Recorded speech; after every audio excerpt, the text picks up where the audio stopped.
সম্প্রতি জয়পুরহাটের আক্কেলপুরে এক বাবার বিরুদ্ধে নিজের মেয়েকে ৪ বছর ধরে ঘরে আটকে রাখার অভিযোগ উঠেছে। স্থানীয়রা জানান, বড় মেয়ে পালিয়ে বিয়ে করায় ক্ষিপ্ত বাবা এনামুল হক ছোট মেয়েকে দীর্ঘদিন ধরে একটি বদ্ধ ঘরে আটকে রেখে মানসিক ও শারীরিক নির্যাতন চালাতেন। প্রতিবেশীরা জানান, মেয়েটির কান্নার আওয়াজ তারা প্রায়ই শুনতেন, তবে অভিযুক্তের ভয়ে কেউ প্রকাশ্যে প্রতিবাদ করার সাহস পেতেন না। ঘটনার কথা জানাজানি হলে পুলিশ ঘটনাস্থলে গিয়ে মেয়েটিকে উদ্ধার করে। এনামুল হকের বিরুদ্ধে অভিযোগ উঠলেও পুলিশ এখনও সরাসরি কোনো আইনগত ব্যবস্থা নেয়নি। তবে মেয়েটির শারীরিক ও মানসিক অবস্থার ভিত্তিতে দৃশ্যমান চিকিৎসার নির্দেশ দেওয়া হয়েছে।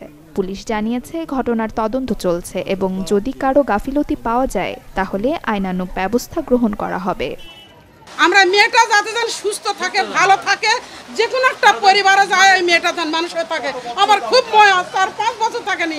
ওই মেয়েটা আমার আন্টিকে ডাকতো, বড়ম্মাকে ডাকতো। তার চুল কাটে দিছে, তারপরে তাকে উলঙ্গ করে রাখে, তারপর ইনজেকশন করে ইত্যাদি ভাবে আমরা জানতে পারি। এবং মাঝখানে দেখা যায় যে চিল্লাচিল্লি করে যে আমাকে ইনজেকশন দিও না বা আমাকে ইনজেকশন দিও না।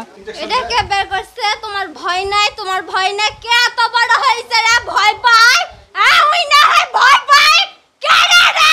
মারধর করিনি বাবা, মানুষে লাগাবে, আমি এখন কি করব বাবা? স্বামী স্ত্রী দুজনে মিলে অত্যাচার করতেন না ওই ছেলের উপর না বাবা, কুরআন দে মাতাটলিয়া পারবো বাবা।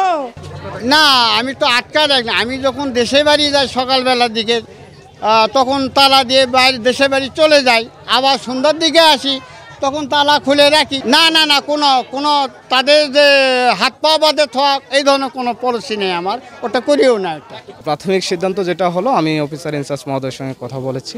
স্যারের যেটা সিদ্ধান্ত যে তার সুচিকিৎসার জন্য ব্যবস্থা করা হয় অতি দ্রুত, এবং তার বাইরে আসার জন্য যতটুকু আলো বাতাসের প্রয়োজন হয় এবং এটা নিশ্চিত করবে। এবং পারিবারিক যে বিষয়গুলো আছে, পারিবারিক মেলবন্ধন থেকে শুরু করে তাদের বাবা মায়ের মধ্যে যে দূরত্ব আছে সেই দূরত্ব যাতে না থাকে, এবং তাদের পরিবারে বসবাসের জন্য যাতে একটা সুন্দর পরিবেশ নিশ্চিত করে সেই পরামর্শ আমরা প্রদান করেছি।